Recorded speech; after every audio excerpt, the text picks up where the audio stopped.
Hello? I decided not to stop the sound of silence from playing since I really wanted to at the end of the last stream. But we're going to stream for a wee bit. My hope is that we'll get done with mail time.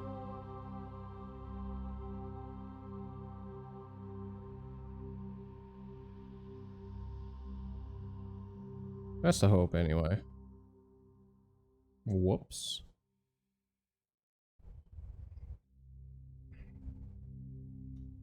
But I will be getting up in a wee bit to flip lunch things. That's okay. Because that's how it goes. So I'm going to be doing a bit of a munch, and then we're going to be, but during such, we will be working on Unit 13 in Algebra 1, continuing our goals towards the Tesla badge, and afterwards, we'll play some mail time. I was thinking about mail time. I like it a lot. It was very fun little thing. So gonna keep playing that. Yeah, gonna keep playing it. Yeah. So yeah. So I think let's go to the screen. Yeah. You must read. Let's finalize the setup on con. Let's also have one ear out so I can actually hear when the timer is off, which should be happening at any moment. What is this? Is this the correct one? This is the correct one. Is this it? Okay, good. Nothing unsavory. Oh no. My streak. Yeah. All right. Again, I don't care about the leveling system. It means nothing in terms of what we're doing. So that's very cool. But past that then, we have...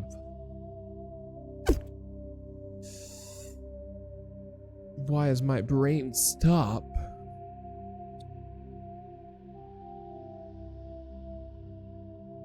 It's stopping because the alarm's going off. I'll be back in like a minute. I'm not going to change the screen.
Hello.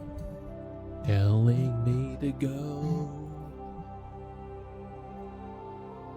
but hands beg me to stay. All right, so here we're getting in the quadratics in a good way. It'll be very nice. Again, these ones are pretty easy. We've already actually mastered this entire section apparently, so that's going to be very cool. So we're going to have 2 quizzes and a test, and that's actually it. So we'll see if I can do this before the next timer goes off. So these ones are kind of weird for a lot of people. It doesn't make a whole lot of sense, but it does. It's an area model. What's the area of a rectangle? Length times width. You take the 2 dimensions and you multiply them. That's the exploration here. Each of these rectangles, here a square, is an individual piece of the entire little thing. So we're going to find the area of the entire bit by simply adding up each of these individual sections. Hello with all your secrets and regrets, don't lie. But so the area of this square is going to be x squared, x times x. This one's going to be 6x positive. This one's going to be 5x positive. And this is going to be 30 positive. These are like terms, so when we add these quantities together, it will improve, or not improve per se. It's going to enhance. We're going to combine. So we have here x squared plus 11x plus 30.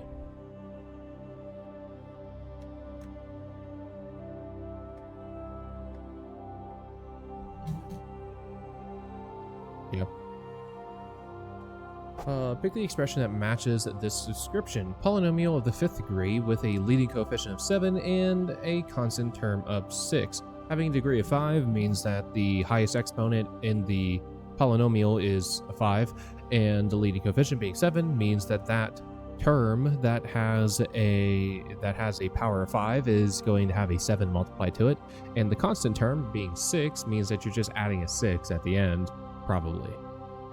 So that's just the first one. fifth degree. Leading coefficient is 7. This is an x squared, so it's not the leading term. This does not define the degree of the polynomial. And the constant term without a variable is 6. Nice. Another area one here, we're just multiplying it by 4 poggers, so I'm just going to do that. 4x squared plus 3x plus, nope, see, I'm already fucking it up, plus 12x because times 3 plus 8. Yeah. Here, FOIL. When you multiply two binomials, there is a decent acronym called FOIL. First, apparently I'm writing outer, so I'm going to write inner. And last. If you don't hear outer and inner, you're going to hear outside and inside. Doesn't really fucking matter. So first indicates these two terms, the first of both binomials multiplying each other. So that's an 8c squared. Outer is the two outer terms of the binomials multiplying each other. So that's going to be c times 2. That's going to be plus 2c. Inner is going to be, well, the inner.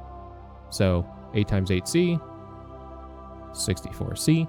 And then last is going to be the 8 times 2, which is going to be 16. So combine like terms, 8c squared plus 66c plus 16.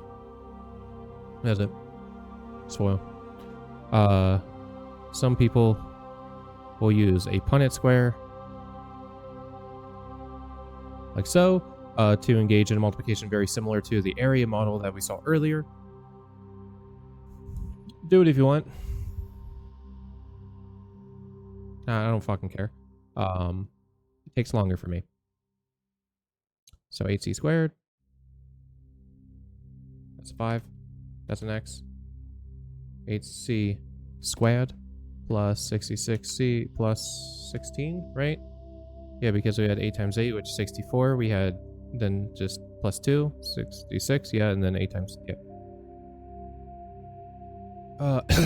Which polynomials are in standard form? Standard form for a polynomial is going to be any polynomial that is in the format of an times x, or whatever variable you're using, to the power of n, plus a n minus 1, x n, god damn it, n minus 1, plus so on. In a descending order, the a's just indicate the coefficients that are there. It doesn't actually have to have a pattern to it, whereas n minus 1 is simply the value lower, and then this is of course going to end with just this, where this is a linear term and this is the constant term. Forgot that undo is not going to do anything. So anything that fits this format is good, and any of the a's here can be just 0, so you don't see those terms because the coefficient's 0. So they're deleted, they're gone, that's it. So that's what we have here with the first one. We have a 1t to the 4th, then a 0t cubed, a 0t squared, a 0t, and a -1. Here, this is also in standard form, because another key thing with it is that essentially all you need is the degree to be descending in the different terms. So the overall polynomial is degree 2 in this one, and the next term has a 1, the next term is a 0, and so is this one. So these are all actually standard form polynomials. So very cool. Thank you for your dedication is blazing. Just a dedication.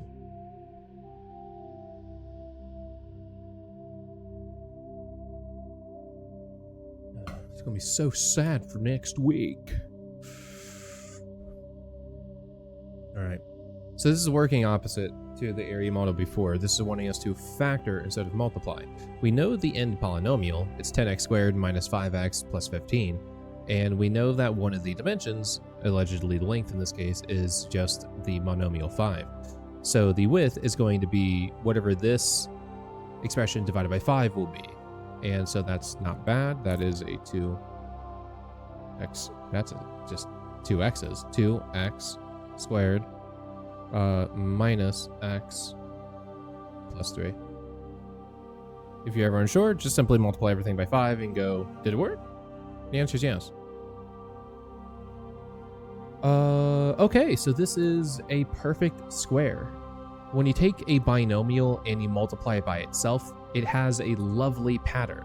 The answer is, without trying that much, it's going to be this. This is just going to be what it turns out to be. So there's a pattern to it. So we have a binomial squared. So here we can say a plus b, quantity squared. A and b can be actually anything at once. It does not necessarily need to be a linear term and a constant term. They could be anything we want to resemble those positions, even bigger expressions on their own. As long as you have something plus something else, quantity squared, this pattern is going to work. What's going to happen is that if you multiply this out, you're going to get the first thing multiplied by itself, followed by twice the two terms or expressions multiplied, plus the second expression squared. Here, there's oftentimes a variant in place for instances of minus instead of plus. Here, I tend not to include it myself, simply because b is allowed to be negative. Just allow b to be negative. Technically, a can be negative too. It does the same sort of shit. It doesn't matter. It's just allow b to be negative, and you don't need a second version of the equation. It's not that hard, guys. We do it all the time with other things. Just allow b to be negative. Stop being weird. But yeah, so this is the pattern. If you don't believe me, simply take a plus b quantity squared, expand it out, because again, also, this is a binomial multiplied by a binomial. Use FOIL and simplify. You will get this expression. So if you see a binomial multiplied by itself, simply apply this pattern. The quantity for x squared is 16x squared. 4x times 1 is 4x, times 2 is 8x, 1 times 1 is 1. 16x squared. We are using x's. Important to acknowledge. This is different. Notice that these aren't the exact same terms. These are what we call conjugates. Conjugates, at least in the binomial sense, will look something like if you have a factor a plus b, its